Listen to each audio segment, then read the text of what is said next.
Hello बच्चे। तो last class में बच्चे हम लोग बात कर रहे थे एनाटॉमी ऑफ फ्लावरिंग प्लांट की। और एनाटॉमी ऑफ फ्लावरिंग प्लांट में मैं आपको कुछ टॉपिक बताया था, जैसे कि सिंपल परमानेंट टिश्यू, उसके बाद कॉम्प्लेक्स परमानेंट टिश्यू के बारे में बता रहा था। कॉम्प्लेक्स परमानेंट टिश्यू में आपको जाइलम के बारे में लगभग पॉइंट मैं बता चुका था। और आज की क्लास में हम लोग कॉम्प्लेक्स परमानेंट टिश्यू का ही फ्लोएम की बात करेंगे, है ना। आपको एक पॉइंट लास्ट में याद करवाया था कि जाइलम से वाटर का और मिनरल का कंडक्शन होता है और फ्लोएम से फूड का कंडक्शन होता है। उसी बात को आज आगे डिटेल्स में पढ़ने की कोशिश करेंगे बच्चे, है ना। तो स्टार्ट करते हैं हम लोग फ्लोएम के साथ। फ्लोएम में सबसे पहला कंपोनेंट है कि फ्लोएम टर्म किसके द्वारा दिया गया था, तो बताइएगा। फ्लोएम टर्म जो था वो दिया गया था नेगले के द्वारा, कार्ल नेगले बोल देते हैं, है ना। मेन फंक्शन की बात करते हैं तो फ्लोएम का मेन फंक्शन क्या हो जाएगा, तो फ्लोएम का मेन फंक्शन बोल लीजिएगा कंडक्शन और transport of food material usually from the leaves to the other part of the plant. Actually में फूड का सिंथेसिस कहाँ पे होता है, तो बोलेंगे sir green part of the plant में। Green part of the plant में मेनली कहाँ पे, लिप्स में। लिप्स में मेनली कहाँ पे, मेसोफिल सेल में। तो फूड का सिंथेसिस लिप्स में हो रहा है ना, तो लिप्स से दूसरे पार्ट में जाएगा, स्टेम में जा सकता है, रूट में जा सकता है। अच्छा, अगले पॉइंट पे देखो। अच्छा, लास्ट दिन मैं आपको बताया था कि जाइलम के थ्रू वाटर का कंडक्शन होता है, रूट से लेके स्टेम और लिप्स में होता है। मैं उस पॉइंट को एक बार फिर से डिस्कस कर रहा हूं। जाइलम के थ्रू वाटर का कंडक्शन हो रहा था, है ना, कहां से, तो रूट से लेके स्टेम या लिप्स में हो रहा था, स्टेम ऑब्लिक लिप्स में। अच्छा, बातों को फिर से सुनिएगा। हो सकता है जाइलम के थ्रू बोल लीजिएगा कि स्टेम से रूट में वापस वाटर आए, तो बोलिएगा सर ये कतई नहीं हो सकता है। स्टेम से रूट में वाटर का फिर से मूवमेंट तो कतई पॉसिबल नहीं है। तो जाइलम के थ्रू कंडक्शन कैसा है, यूनिडायरेक्शन या बाई डायरेक्शन, तो बोलिएगा सर जाइलम के थ्रू वाटर का कंडक्शन जो था यूनिडायरेक्शन था, always from source to sink. Source is always acting like reservoir, और सोर्स के रूप में था क्या, तो सोर्स के रूप में था आपको कौन, रूट, और सिंक के रूप में कौन काम कर रहा था, तो स्टेम और लिप्स। किसके लिए, वाटर के कंडक्शन के लिए। लेकिन अगर मैं यही बात कर लूं, किसकी, फ्लोएम की बात कर लूं, है ना, अगर मैं फ्लोएम की बात करता हूं तो फ्लोएम में क्या बताएंगे, फ्लोएम में लिप्स में बन रहा था फूड, तो लिप्स से कहां जाएगा, लिप्स से जा सकता है, स्टेम में जा सकता है, और किस में जा सकता है, रूट में जा सकता है। लिप्स से स्टेम में जाएगा और कहां जाएगा, रूट में जाएगा, यही ना। लेकिन कभी कभी क्या होता है, रूट में फूड स्टोर हो गया या स्टेम में फूड स्टोर हो गया, तो वापस डेवलपिंग पार्ट को भी जा सकता है। देन फ्लोएम के थ्रू कंडक्शन कैसा, यूनिडायरेक्शन या बाई डायरेक्शन, बोलेंगे सर फ्लोएम के थ्रू तो बाई डायरेक्शन दिख रहा है, और जाइलम के थ्रू कैसा दिखा था, यूनिडायरेक्शन दिखा था। अच्छा, अगले पॉइंट पे आते हैं। On the basis of origin phloem is classified into two category, primary and secondary phloem. अगर बोल लीजिएगा पहली बार परमानेंट टिश्यू बना है और इस परमानेंट टिश्यू में क्या है, फ्लोएम है, तो इसको प्राइमरी फ्लोएम बोल लीजिएगा। और दूसरी बार बना है सेकेंडरी परमानेंट टिश्यू से बना हुआ फ्लोएम है, देन क्या बोल लीजिएगा, इसको बोल लीजिएगा सेकेंडरी फ्लोएम। अगले पॉइंट पे जाता हूं। अब जो प्राइमरी फ्लोएम है ना बच्चे, वो डिफरेंशिएटेड होता है किसमें, प्रोटोफ्लोएम और मेटाफ्लोएम में। तो देखिएगा कि प्रोटोफ्लोएम और मेटाफ्लोएम। अच्छा, प्रोटोटर्म कहने का मतलब क्या हुआ, पहले जो पहली बार बना था फ्लोएम, इसको क्या बोल लीजिएगा, प्रोटोफ्लोएम, और इसी का नाम क्या बोल दीजिएगा, प्रोटोफ्लोएम या first formed primary phloem. Secondary phloem में सर प्रोटोफ्लोएम मेटाफ्लोएम होगा क्या, नहीं। कल के क्लास में मैं आपको याद करवाया था, बताया था कि सिर्फ प्राइमरी फ्लोएम में ही आपको देखने को मिलेगा प्रोटोफ्लोएम और मेटाफ्लोएम। सेकेंडरी फ्लोएम में प्रोटोफ्लोएम और मेटाफ्लोएम देखने को नहीं मिलेगा। अब प्रोटोफ्लोएम की बात कीजिएगा तो क्या आपको देखने को मिलेगा, नैरो सीड ट्यूब देखने को मिलेगा। प्रोटोफ्लोएम में कैसा देखने को मिलेगा, सीड ट्यूब नैरो देखने को मिलेगा। और इसके बाद whereas metaphloem later formed primary phloem has bigger sieve tube. अब बाद में जो फ्लोएम बना वो कैसा हो जाएगा, बोल लीजिएगा इसका सीव ट्यूब में पोर का साइज जो होगा, ल्यूमेन का जो साइज होगा वो बड़ा होगा और इसी का नाम क्या दे दीजिएगा, मेटाफ्लोएम। पहले बना फ्लोएम तो प्रोटोफ्लोएम, बाद में बना तो मेटाफ्लोएम। प्रोटोफ्लोएम का ल्यूमेन नैरो, मेटाफ्लोएम का ल्यूमेन ब्रॉड। अगले पॉइंट पे जाता हूं, sieve tube element, companion cell, phloem parenchyma and phloem fibres in gymnosperm. अगर मैं बात कर लूं किसकी, अगर मैं बात करता हूं एंजियोस्पर्म में क्या कुछ कंपोनेंट होगा फ्लोएम का, तो 4 कंपोनेंट देखने को मिलेगा। सबसे पहला क्या देखने को मिलेगा, सीव ट्यूब एलिमेंट, दूसरा कॉम्पेनियन सेल और तीसरा फ्लोएम पैरेन्काइमा और चौथा कौन सा बोल लीजिएगा, फ्लोएम फाइबर्स। अगले पॉइंट पे जाता हूं, अगर यही मैं बात करता हूं जिम्नोस्पर्म में तो क्या क्या देखने को मिलेगा, सीव ट्यूब एलिमेंट के जगह पे सीव सेल देखने को मिलेगा, कॉम्पेनियन सेल के जगह पे क्या देखने को मिलेगा, अल्ब्यूमिनस सेल देखने को मिलेगा और 2 सेम रहेगा, फ्लोएम पैरेन्काइमा और फ्लोएम फाइबर्स क्या बोल लीजिएगा, सेम होगा। बातें समझ में आई बच्चे? तो जो एंजियोस्पर्म है उसमें सीव ट्यूब एलिमेंट, जिम्नोस्पर्म में इसी के जगह पे क्या दिखेगा, सीव ट्यूब सेल, एंजियोस्पर्म में कॉम्पेनियन सेल, जिम्नोस्पर्म में कॉम्पेनियन सेल के जगह पे क्या दिखेगा, एल्ब्यूमिनस सेल दिखेगा। बढ़ूं आगे, अगले पॉइंट पे आता हूं, यही मैं बात कर रहा था। तो सबसे एडवांस टाइप का जो फ्लोएम था ना, इसी को हम लेके चलेंगे, एंजियोस्पर्मिक फ्लोएम की बात करेंगे।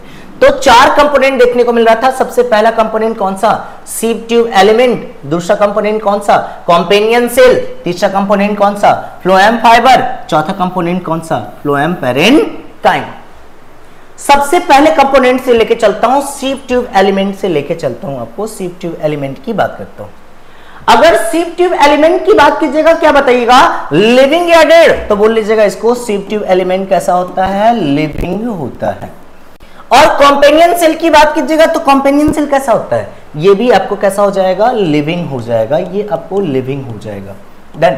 अगर फ्लोएम फाइबर्स की बात कर लीजिएगा तो फ्लोएम फाइबर्स कैसा होता है, सर फाइबर्स चाहे फ्लोएम में आ जाए या जाइलम में आ जाए, कैसा हो जाएगा, तो ये बोल लीजिएगा आपको डेड हो जाएगा। कैसा हो जाएगा, डेड। सर पैरेन्काइमा आ जाए तो बच्चे बोलना क्या है, लिविंग। क्या बोलना है, लिविंग। ये आपको फ्लोएम पैरेन्काइमा या जाइलम पैरेन्काइमा होता है या फ्लोएम पैरेन्काइमा, सब कैसा होगा, लिविंग ही तो होगा ना। तो ये लिख दे रहा हूं क्या, लिविंग। डन। तो most of the component of xylem is dead, most of the component of phloem is living. Next point पे आता हूं, फ्लोएम के सबसे फर्स्ट कंपोनेंट की बात करता हूं, सीव ट्यूब एलिमेंट की बात करता हूं। सबसे फर्स्ट कंपोनेंट था हमारे पास sieve tube element. Sieve element was discovered by Hartig. कोई नहीं पूछने जा रहा आपके से कि ये सीव ट्यूब एलिमेंट का डिस्कवरी कौन किया था, लेकिन मैं एक जनरल नॉलेज के लिए बता दिया कि सीव ट्यूब एलिमेंट किसके द्वारा डिस्कवर किया गया था, हार्डविक के द्वारा डिस्कवर किया गया था। In angiospermic plant sieve tube element are joined from their end to form sieve tube। जैसे अगर मैं डायग्राम पे लेके चलूं तो यहां पे देखिएगा, पहला सीव ट्यूब, यहां पे आपको सीव ट्यूब एलिमेंट देखने को मिल रहा है, ये पहला सीव ट्यूब एलिमेंट देखने को मिल रहा था। डन। ये आपको यहां से दूसरा सीव ट्यूब एलिमेंट हो गया और यहां से बोल लीजिएगा नीचे की ओर कौन सा आ जाएगा, तीसरा सीव ट्यूब एलिमेंट हो जाएगा। पहले सीव ट्यूब का एलिमेंट एंड पोर्शन पे, दूसरे सीव ट्यूब का एलिमेंट, दोनों का कैसा जॉइंट है, तो एंड टू एंड जॉइंट है ना। पहले सीव ट्यूब एलिमेंट और दूसरे सीव ट्यूब एलिमेंट में जंक्शन कैसा है, एंड टू एंड जॉइंट है। ठीक है, अगले पॉइंट पे आता हूं फिर से। तो बोल लीजिएगा कि सीव ट्यूब एलिमेंट की बात करते हैं तो जंक्शन कैसा था, एंड टू एंड जॉइंट था। अगले पॉइंट पे, देयर एंड वॉल हैव सीव पोर। अगर मैं डायग्राम की बात करूं तो यहां पे देखिएगा, ये पहला सीव ट्यूब एलिमेंट देखने को मिल रहा था, यहां पे पहला सीव ट्यूब एलिमेंट, और ये आपको दूसरा सीव ट्यूब एलिमेंट देखने को मिल रहा है, यहां पे दूसरा सीव ट्यूब एलिमेंट देखने को मिल रहा है, और यही कंटिन्यू कर लूं तो यहां पे आपको तीसरा सीव ट्यूब एलिमेंट देखने को मिलेगा। अब ये सीव ट्यूब एलिमेंट जो देखने को मिल रहा था ना, यहाँ पे छोटे छोटे पोर्स रहते हैं, इस तरह से छोटे छोटे पोर्स आपको दिखेंगे। एंड ये जो पोर्स दिख रहा है ना, इसको क्या बोल लीजिएगा, सीव पोर बोल लीजिएगा। और ये जो प्लेट लाइक स्ट्रक्चर बन रहा है ना, इस प्लेट लाइक स्ट्रक्चर का क्या नाम दीजिएगा, सीव प्लेट। क्या नाम दीजिएगा, सीव प्लेट। तो यहाँ पे एक छोटा सा अपर्चर बना हुआ है, यहाँ पे एक छोटा सा अपर्चर बना हुआ है, यहाँ पे एक छोटा सा अपर्चर बना हुआ है, पोर्स है ना, इसको आप क्या बोल लीजिएगा, सीव पोर, है ना। इन सीव लाइक मैनर, चलनी देखे हैं, उसमें जो पोर्स है ना इसी के जैसा स्ट्रक्चर है किसमें, सीव पोर में। अच्छा एक पॉइंट और याद रखिएगा, sieve like manner to form sieve plate. अच्छा सी प्लेट, ये सारे सीव पोर्स मिलके यहां पे जो जंक्शन पे सीव पोर्स है ना, इस सारे सी पोर्स मिलके किसका फॉर्मेशन कर रहे हैं, सी प्लेट का। अब सी प्लेट में जो सेप्टा होगा वो सेप्टा कैसा है, ऑब्लिक सेप्टा है। कैसा है, ऑब्लिक सेप्टा। नेक्स्ट पॉइंट पे आता हूं, सीव ट्यूब एलिमेंट के स्ट्रक्चर देखने की कोशिश करता हूं। तो स्ट्रक्चर में आपको सेल्स कैसे दिख रहे हैं, लंबे लंबे सेल्स दिख रहे हैं, तो आप इसको क्या बोल लीजिएगा, sieve tube element are long. और लॉन्ग के अलावा कैसा, ट्यूब लाइक नहीं दिख रहा है क्या, देखिए ना बीच में हॉलो और एक इलोंगेटेड स्ट्रक्चर है, that's why it is called as tube like structure. Arrange longitudinally and are associated with companion cell. अब देखिएगा ये सीव ट्यूब किसके साथ एसोसिएटेड है, तो बोल लीजिएगा कंपेनियन सेल के साथ एसोसिएटेड है। सीव ट्यूब एलिमेंट को कंपनी देने के लिए आ रहा है कौन, companion cell, and that's why the name is also companion cell. Sieve tube को कंपनी कौन दे रहा है, कंपेनियन सेल। अच्छा अगले पॉइंट पे जाइएगा, ये आपको सीव, यहाँ पे जो पोर्स दिख रहा है ना, छोटे छोटे पोर्स देखने को मिल रहा है, इसको बोल लीजिएगा सीव पोर। और ये जो ट्यूब लाइक स्ट्रक्चर बना रहा है इसको क्या बोल लीजिएगा, सीव ट्यूब। एक छोटे से पार्ट को ले लूं, एक एलिमेंट को ले लूं, तो आप क्या बोल लीजिएगा, सीव ट्यूब एलिमेंट। अगला, अब यहां पे sieve tube element along with the companion cell along with the phloem parenchyma, पूरा का पूरा स्ट्रक्चर क्या कहला जाएगा, फ्लोएम स्ट्रक्चर कहला जाएगा। यहां पे आपको ये वाला स्ट्रक्चर की बात कर लूं, यहां पे ये पूरे स्ट्रक्चर की बात कर लूं, तो इसको बोल लीजिएगा सीव ट्यूब एलिमेंट। इसके बगल में ये आपको इस तरह से स्पिंडल शेप जैसा जो देखने को मिल रहा है, इसको बोल लीजिएगा क्या, कंपेनियन सेल। और जो ग्रीन कलर का सेल दिख रहा है ना, इसको क्या बोल लीजिएगा, फ्लोएम पैरेन्काइमा। नेक्स्ट पॉइंट पे आता हूं, mature sieve tube element possess a peripheral cytoplasm. अगर सीव ट्यूब एलिमेंट मैच्योर हो गया तो इसका साइटोप्लाज्म कहां पे आ जाएगा, पेरिफेरल साइड में। वजह क्या है, वजह सिंपल सा है, सेंटर में क्या आ जाएगा, लार्ज वैक्यूल्स आ जाएगा। तो पेरिफेरल साइड में किसको आना पड़ेगा, साइटोप्लाज्म को। तो वैक्यूल्स आपको लार्ज दिख रहा है और कैसा है, सेंट्रल। और इसमें न्यूक्लियस नहीं होता तो इसके फंक्शन को रेगुलेट कौन करेगा, भाई कंपेनियन सेल का न्यूक्लियस कंट्रोल कर रहा होगा। तभी तो थोड़ी देर पहले आपको बताए थे, सीव ट्यूब एलिमेंट को कंपनी देने के लिए आता है कौन, कंपेनियन सेल। क्यों, क्योंकि सीव ट्यूब में अपना न्यूक्लियस है ही नहीं, मैच्योरिटी के समय उसका न्यूक्लियस खत्म हो जाता है, तो इसके फंक्शन को कौन कंट्रोल कर रहा होगा, कंपेनियन सेल। अच्छा सर ये बताइए कि सीव ट्यूब एलिमेंट लिविंग हुआ डेड, अरे भाई लिविंग है, इसके पास अपना न्यूक्लियस, लेकिन इसके फंक्शन को रेगुलेट कर रहा है ना कौन, कंपेनियन सेल का न्यूक्लियस। तो ये कैसा स्ट्रक्चर है, लिविंग स्ट्रक्चर है।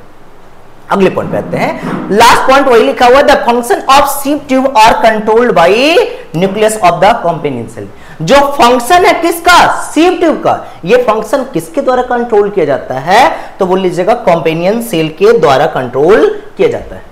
अच्छा कंपेनियन सेल पे आता हूं, companion cell help in maintaining the pressure gradient in the sieve tube.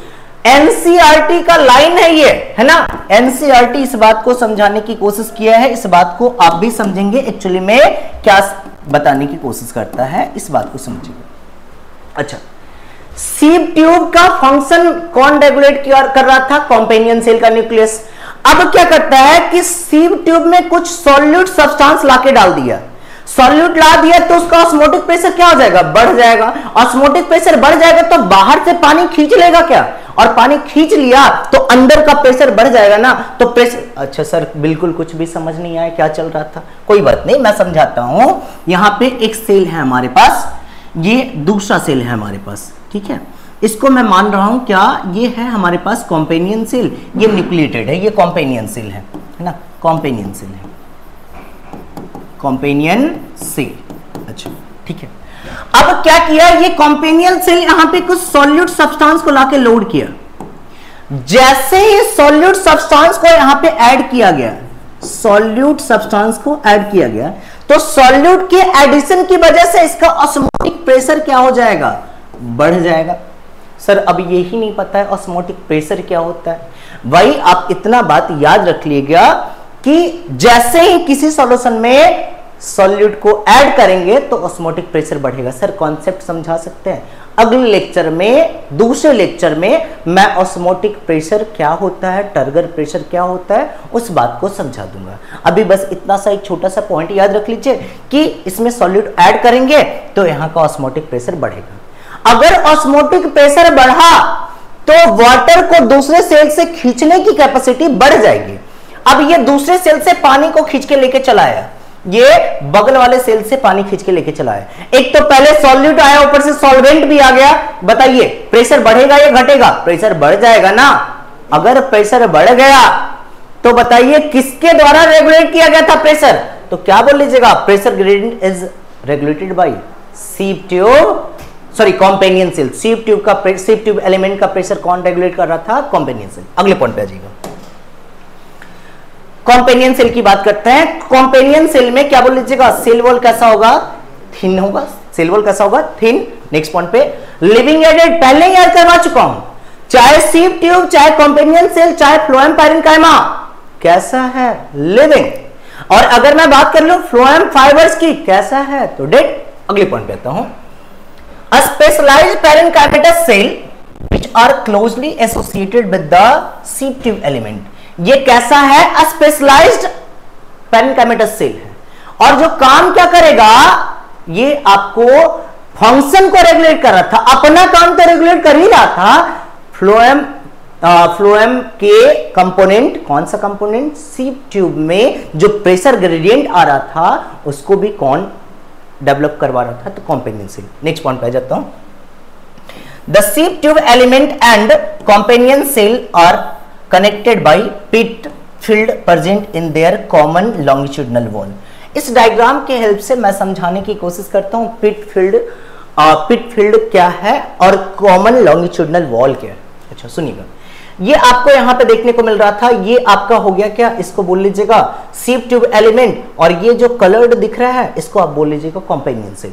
अब देखिएगा, अगर मैं यहां पे दिखाने की कोशिश करूं तो यहां पे छोटा सा गैप आपको देखने को मिल रहा है क्या?